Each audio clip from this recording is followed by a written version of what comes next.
Tourist transport and tour operations എന്ന് പറയുന്ന ഈ പേപ്പറിൽ രണ്ടാമത്തെ മൊഡ്യൂളാണ് നമ്മൾ ഡിസ്കസ് ചെയ്തുകൊണ്ടിരിക്കുന്നത്. സോ എയർ ട്രാവൽ അതിൻ്റെ ഹിസ്റ്ററിയാണ് നമ്മൾ ലാസ്റ്റ് ക്ലാസ്സിൽ ഡിസ്കസ് ചെയ്തത്. ഇനി നമ്മൾ നോക്കുന്നത് എയർലൈൻ ടെർമിനോളജി ആൻഡ് അബ്രീവിയേഷൻസ്. അതായത് ഈ ഒരു പർട്ടിക്കുലർ ഫീൽഡിൽ അല്ലെങ്കിൽ ഒരു പർട്ടിക്കുലർ മേഖലയിൽ യൂസ് ചെയ്യുന്ന കുറച്ച് വേർഡ്സ്, സർട്ടൻ ടെർമിനോളജീസ് ഉണ്ട്.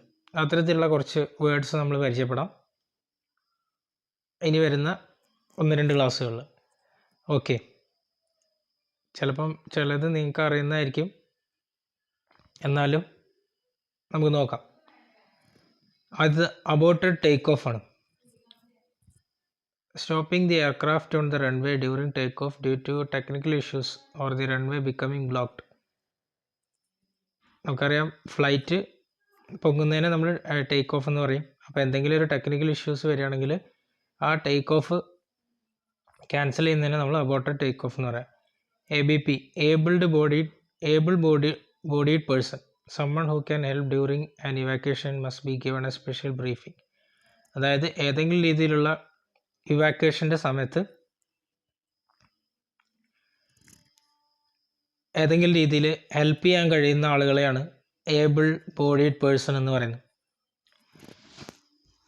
അതായത് ഏതെങ്കിലും ഒരു എമർജൻസി സിറ്റുവേഷനിൽ ആ ഫ്ലൈറ്റിലുള്ള ക്രൂസിനെ ഏതെങ്കിലും രീതിയിൽ ഹെൽപ്പ് ചെയ്യാൻ പറ്റുന്ന ആളുകളാണ് ABP എന്ന് പറയുന്നത്.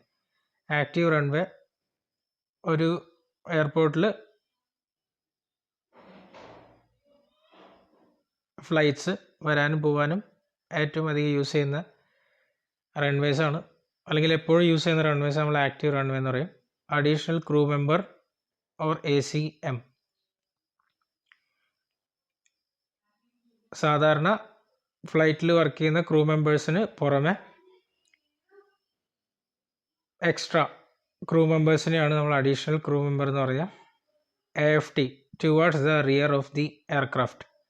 അതായത് എയർക്രാഫ്റ്റിൻ്റെ ബാക്ക് സൈഡിലോട്ട് എന്നുള്ളത് ഒരു സൈനാണ് AFT എന്ന് പറയുന്നത്.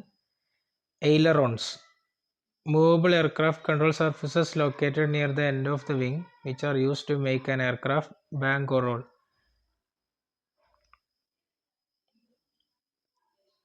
അതായത് വിങ്ങിൻ്റെ പ്ലേസിൽ വരുന്ന സർട്ടൺ മൂവ് ചെയ്യാൻ കഴിയുന്ന എയർക്രാഫ്റ്റ് കൺട്രോൾ സർഫസിനെയാണ് എയ്ലറോൺസ് എന്ന് പറയുന്നത്. അത് എയർക്രാഫ്റ്റ് റോൾ ചെയ്യുന്ന സമയത്ത് അതിനെ കൺട്രോൾ ചെയ്യാനായിട്ടാണ് യൂസ് ചെയ്യുന്നത്. എയർ ക്രൂ എന്ന് പറഞ്ഞു കഴിഞ്ഞാൽ crew member who has been assign to operate a flight. ഒരു ഫ്ലൈറ്റ് ഓപ്പറേറ്റ് ചെയ്യാനായിട്ട് ഏതെങ്കിലും രീതിയിലുള്ള ജോബ് അസൈൻ ചെയ്തിട്ടുള്ള ആൾക്കാരെയാണ് ക്രൂ മെമ്പർ എന്ന് പറയുന്നത്. Airfoil, any surface design to provide lift from the air through which it moves including wings, control surfaces and propeller blades. അതായത് ഫ്ലൈറ്റിനെ lift ചെയ്യാനായിട്ടുള്ള ഏത് തരത്തിലുള്ള സർഫസിനെയും നമ്മൾ എയർ ഫോയിൽ എന്ന് പറയും. വിങ്സ് ആവും, അതുപോലെ കൺട്രോൾ സർഫസസ്, പ്രൊപ്പല്ലർ ബ്ലേഡുകൾ, ഇതെല്ലാം എയർ ഫോയിൽസ് ആണ്. എയർ സ്പീഡ് എന്ന് പറഞ്ഞാൽ speed of an aircraft related to the air. എയർക്രാഫ്റ്റിൻ്റെ സ്പീഡാണ് ഉദ്ദേശിക്കുന്നത്. Air traffic control, the system of ground based facilities that coordinates the movement of aircraft by tracking their progress using radar and communicating with pilots via radio. അപ്പോൾ ഏറ്റവും ക്രൂഷ്യലായിട്ടുള്ള ഒരു job ചെയ്യുന്ന ആളുകളെയാണ് air traffic controllers എന്ന് പറയുക. ആ ജോബിനെ air traffic control എന്ന് പറയും. അതായത് എല്ലാ എയർപോർട്ടിലും എയർ ട്രാഫിക് കൺട്രോൾ സിസ്റ്റം ഉണ്ടായിരിക്കും. അതായത് എയർക്രാഫ്റ്റിൻ്റെ മൂവ്മെൻറ്റ് മൊത്തത്തിൽ കൺട്രോൾ ചെയ്യുന്നത് അല്ലെങ്കിൽ കോർഡിനേറ്റ് ചെയ്യുന്നത് എയർ ട്രാഫിക് കൺട്രോൾ സിസ്റ്റമാണ്. യൂസിങ് റഡാർ സിസ്റ്റം ഉണ്ടായിരിക്കും. അതുപോലെ എപ്പോഴും എല്ലാ സമയത്തും പൈലറ്റ്സുമായിട്ടുള്ള കമ്മ്യൂണിക്കേഷൻ റേഡിയോ സിസ്റ്റത്തിലൂടെ ആയിരിക്കും അവർ പൈലറ്റ്സുമായിട്ടുള്ള കമ്മ്യൂണിക്കേഷൻ നടത്തുക. അപ്പം ഫ്ലൈറ്റ്സിൻ്റെ വരവും പോക്കും, അതുപോലെ അവരുടെ ടേക്ക് ഓഫ്, ലാൻഡിങ്, ഇതൊക്കെ ഷെഡ്യൂൾ ചെയ്യുക, ഇത്തരത്തിലുള്ള കാര്യങ്ങളൊക്കെ ചെയ്യുന്നതിനാണ് എയർ ട്രാഫിക് കൺട്രോൾ എന്ന് പറയുന്നത്. ആ ജോലി ചെയ്യുന്ന ആൾക്കാരെ എയർ ട്രാഫിക് കൺട്രോളേഴ്സ് എന്ന് പറയും. ആൾട്ടിറ്റ്യൂഡ്, സീ ലെവലിൽ നിന്ന് എത്ര ഹൈറ്റിലാണ് എയർക്രാഫ്റ്റ് ഫ്ലൈ ചെയ്യുന്നത്, അതാണ് altitude. Approach, the phase of flight in which aircraft has started its descent towards it destination airport. Approach എന്ന് പറഞ്ഞാൽ ഫ്ലൈറ്റിൻ്റെ ഒരു പർട്ടിക്കുലർ ഭാഗം, അതായത് മുന്നിലുള്ള പൊസിഷനാണ് ഉദ്ദേശിക്കുന്നത്. അതായത് എയർപോർട്ടിലേക്ക് താഴ്ന്ന് ലാൻഡ് ചെയ്യാൻ ശ്രമിക്കുമ്പോൾ ആ മുന്നിലുള്ള ഫേസിനെയാണ് അപ്രോച്ച് എന്ന് പറയുന്നത്. APU, auxiliary power unit, A non thrust producing jet engine in the tail cone used to provide power to the aircraft while on the ground. അതായത് ലാൻഡ് ചെയ്തതിന് ശേഷം അതിൻ്റെ ടെയിൽ ഭാഗത്ത് കാണുന്ന ഒരു പർട്ടിക്കുലർ ജെറ്റ് എഞ്ചിനാണ് APU എന്ന് പറയുന്നത്. അതായത് ലാൻഡ് ചെയ്തതിന് ശേഷം എയർക്രാഫ്റ്റ് മൂവ് ചെയ്യാനായിട്ടുള്ള പവർ കൊടുക്കുക എന്നുള്ളതാണ് ഓക്സിലറി പവർ യൂണിറ്റിൻ്റെ ഫങ്ഷൻ എന്ന് പറയുന്നത്. ARM, to ready a piece of aircraft equipment for use.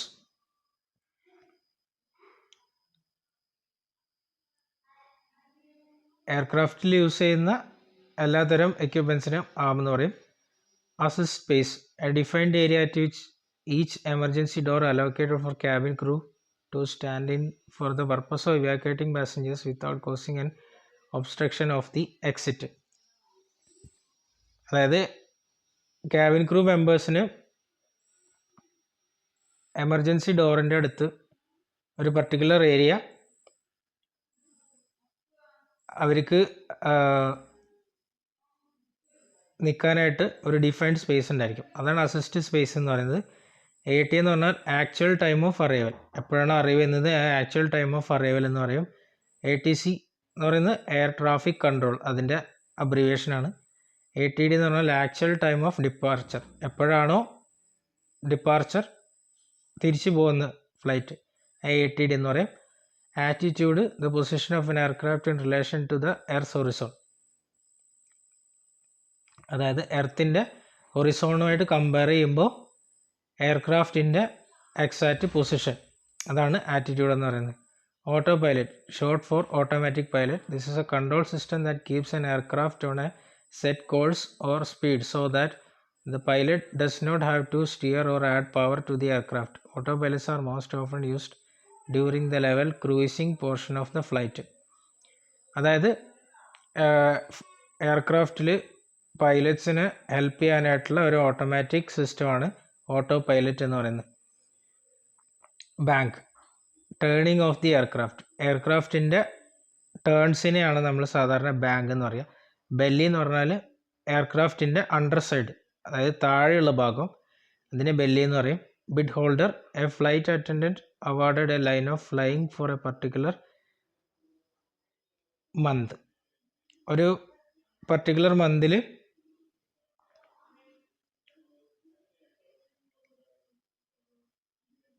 ആ ഫ്ലൈറ്റ്സിൽ വരുന്ന ഫ്ലൈറ്റ് അറ്റൻഡൻറ്റിനെയാണ് ബിഡ് ഹോൾഡർ എന്ന് പറയുന്നത്. ബിഡ് ഷീറ്റ് എന്ന് പറഞ്ഞാൽ form use to bid on a line of flying for a particular month. ഇനി ബ്ലോക്ക് ഇൻ, ബ്ലോക്ക് ഔട്ട്, ഇതെല്ലാം technical terms ആണ്. ജസ്റ്റ് നമ്മളൊന്ന് അറിഞ്ഞിരിക്കാൻ വേണ്ടിയിട്ട് പറയുന്നു എന്ന് മാത്രമേ ഉള്ളൂ. ബ്ലോക്ക് ഇൻ എന്ന് പറഞ്ഞാൽ time and aircraft stops at is designated parking position at the designated airport. അതായത് ഒരു എയർക്രാഫ്റ്റിന് അലോട്ട് ചെയ്തുള്ള പൊസിഷനിൽ ഒരു പർട്ടിക്കുലർ എയർപോർട്ടിൽ എപ്പോഴാണോ സ്റ്റോപ്പ് ചെയ്യുന്നത് അല്ലെങ്കിൽ എത്തിച്ചേരുന്നത് നമ്മൾ ബ്ലോക്ക് എന്ന് പറയും. ബ്ലോക്ക് ഔട്ട് എന്ന് പറഞ്ഞാൽ എയർക്രാഫ്റ്റ് ഇനീഷ്യൽ മൂവ്മെൻ്റ് ആണ്. എയർക്രാഫ്റ്റിൻ്റെ ഇനീഷ്യൽ മൂവ്മെൻ്റ് ആണ് ബ്ലോക്ക് ഔട്ട് എന്ന് പറയുന്നത്.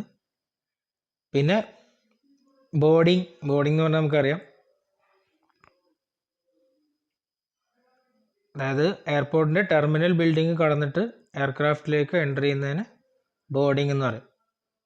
ഓൺ ബോർഡ് എന്ന് പറഞ്ഞു കഴിഞ്ഞാൽ പാസഞ്ചേഴ്സ് ഉള്ളിലാണ് എന്നർത്ഥം. ബോർഡിങ് സ്റ്റേഴ്സ് എയർക്രാഫ്റ്റിലേക്ക് ഉള്ളിലേക്ക് കടക്കാനായിട്ട് ഉപയോഗിക്കുന്ന സ്റ്റെയർ കേസ്, അതിനാണ് ബോർഡിങ് സ്റ്റേഴ്സ് എന്ന് പറയുക. Brace position, a position flight attendants put themselves in during take off and landing. It also done by all passengers and flight attendants during an emergency landing to help minimize injuries from forced body movements. Brace position എന്ന് പറഞ്ഞാൽ നമുക്കറിയാം, take off ചെയ്യുന്ന സമയത്തും അതുപോലെ ലാൻഡിങ്ങിൻ്റെ സമയത്തും നമ്മൾ ഒരു particular position maintain ചെയ്യേണ്ടതായിട്ടുണ്ട്. അതായത് ഈ എയർക്രാഫ്റ്റിൻ്റെ സഡൻ മൂവ്മെൻറ്റ്സ് ഉണ്ടാകുന്ന സമയത്ത്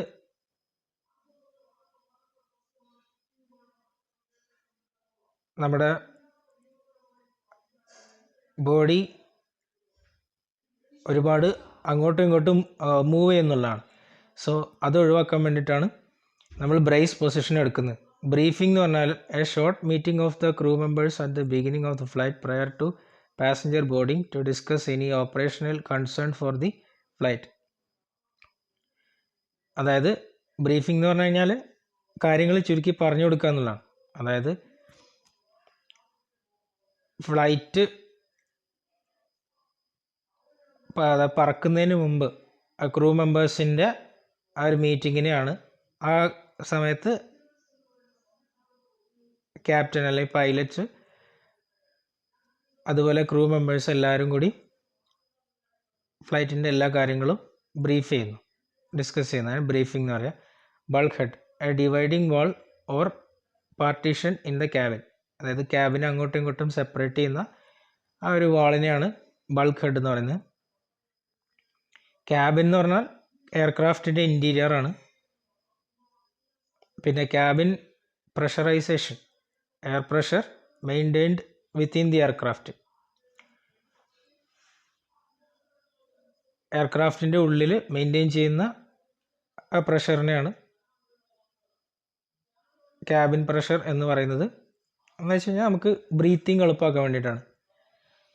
ക്യാബിൻ സേഫ്റ്റി ഇൻസ്പെക്ടർ, അതായത് ക്യാബിൻ്റെ ഉള്ളിൽ ഇൻറ്റീരിയർ സൈഡിൽ മൊത്തം കാര്യങ്ങൾ സേഫ്റ്റി ഉറപ്പുവരുത്തുന്ന ആളാണ് ക്യാബിൻ സേഫ്റ്റി ഇൻസ്പെക്ടർ. പിന്നെ ക്യാപ്റ്റൻ എന്ന് പറയാം most senior ranked crew member. എയർക്രാഫ്റ്റിലെ ക്രൂ മെമ്പേഴ്സിൽ ഏറ്റവും ഇമ്പോർട്ടൻ്റ് ആയിട്ടുള്ള ആളാണ്, ഏറ്റവും സീനിയർ മോസ്റ്റ് മെമ്പറാണ്. Carry on baggage, small personal items passengers carry in the cabin or aircraft during flight.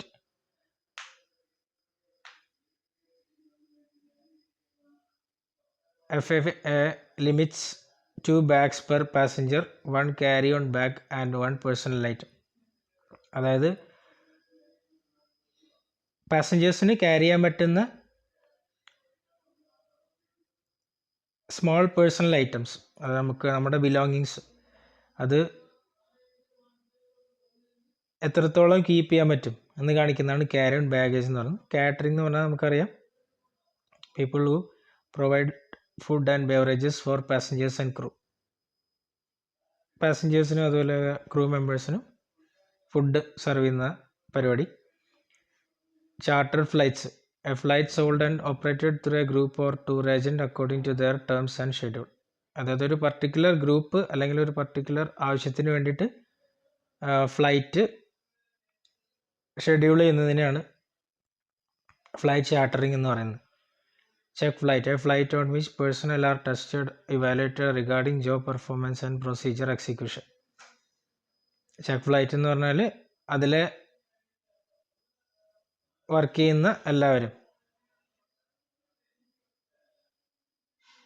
അവരുടെ ജോബ് പെർഫോമൻസ് ഇവാലുവേറ്റ് ചെയ്യുന്ന പരിപാടിയാണ് ഫ്ലൈറ്റ് ചെക്ക് അല്ലെങ്കിൽ ചെക്ക് ഫ്ലൈറ്റ് എന്ന് പറയുന്നത്. ചെക്ക് ഇൻ ടൈം, അതിൽ വർക്ക് ചെയ്യുന്ന ആൾക്കാർ ഡ്യൂട്ടിക്ക് റെഡി ആവേണ്ട ടൈം. പിന്നെ ചോക്സ് എന്നൊക്കെ പറയുന്നത്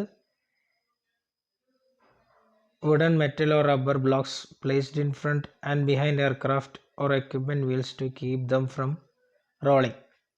അതായത് റോൾ ചെയ്യുന്ന സമയത്ത് അല്ലെങ്കിൽ കൂടുതൽ റോൾ ചെയ്യാതിരിക്കാൻ ഹെൽപ്പ് ചെയ്യുന്ന മരത്തിൻ്റെ അല്ലെങ്കിൽ മെറ്റൽ കണ്ടൻ്റ് ഉള്ള അല്ലെങ്കിൽ റബ്ബർ ബ്ലോക്സ്, ഇതിനെയാണ് ചോക്സ് എന്ന് പറയുന്നത്. പിന്നെ സർക്യൂട്ട് ബ്രേക്കർ നമുക്കറിയാം, ഫ്ലൈറ്റിലെ ഫ്ലോ ഓഫ് ഇലക്ട്രിസിറ്റി അത് മോണിറ്റർ ചെയ്യുന്ന സ്വിച്ചാണ്. പിന്നെ സിറ്റി കോഡ് ഒരു 3 ലെറ്ററുള്ള അബ്രീവിയേഷനാണ് ഓരോ എയർപോർട്ടും ഐഡൻറ്റിഫൈ ചെയ്യാനായിട്ടുള്ള. ഇപ്പം ഫോർ എക്സാമ്പിൾ ഇതിൽ പറഞ്ഞിരിക്കുന്നത് JFK, അതായത് John F Kennedy international airport.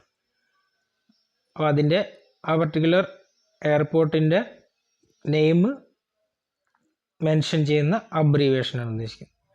City pair, അതായത് departure and arrival cities, arrive ചെയ്യുന്ന സിറ്റീസും അതുപോലെ ഡിപ്പാർച്ചർ ഏത് മുതൽ ഏതുവരെ എന്നുള്ളതാണ് പറയുന്നത്. പിന്നെ സിവിൽ ഏവിയേഷൻ അതോറിറ്റി, ഏതൊരു രാജ്യത്തെയും ഈ മൊത്തം വ്യോമയാന മേഖലയെ കൺട്രോൾ ചെയ്യുന്ന അപ്പെക്സ് അതോറിറ്റിയാണ് സിവിൽ ഏവിയേഷൻ അതോറിറ്റി, CAA എന്ന് പറയും. Cockpit, most forward part of the aircraft where the pilot sit and fly the aircraft.